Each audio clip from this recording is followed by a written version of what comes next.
So we've been talking about using your local terminal to run commands against AWS. But I want to show you a great alternative, CloudShell. CloudShell is this icon right here in the top right. It's not available in every region. So if you don't see it, you might need to switch to a different region that supports it. These all are the CloudShell available regions. If you don't see it in your console, switch to on of these region. Alright, let's open it up. It might take a moment to launch your environment. What is AWS CloudShell? CloudShell is basically a free terminal in the AWS cloud. It's pre-configured, so you don't have to install anything.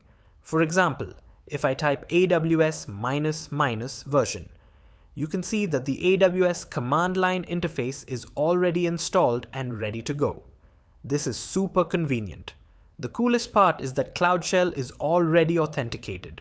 When you run an AWS command, it uses the credentials of the account you're currently logged into.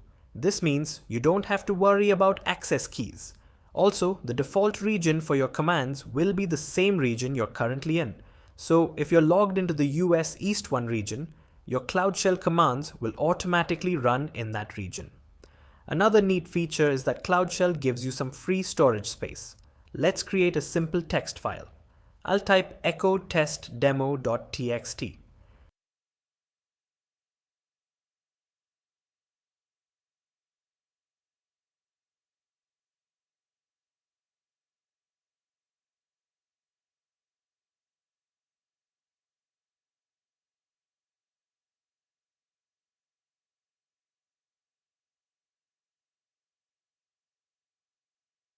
Now, if I restart the session, that demo.txt file will still be there. All the files you create in your CloudShell environment are saved.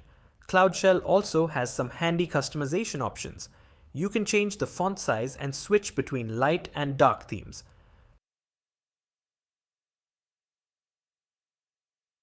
But one of my favorite features is the ability to upload and download files. If I want to download that demo.txt file we just created,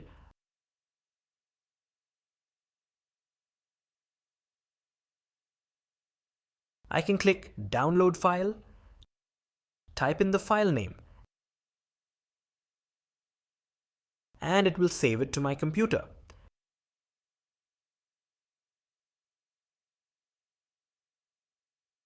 This is a real lifesaver for me. You can also upload files into your CloudShell environment, which is great for working with scripts. And finally, if you need more space, you can open new tabs or even split the terminal into 2 columns to work on different things at once. CloudShell is a powerful, free, and convenient alternative to your local terminal. It's a great option because the AWS CLI is already installed and you're automatically logged in. Remember that it's only available in some regions. Don't worry if you don't want to use CloudShell. Using your own terminal will work perfectly fine for this course. Both options will let you perform the commands you need. I just wanted to show you the power of CloudShell because it's so handy. That's it for this lecture. I'll see you in the next one.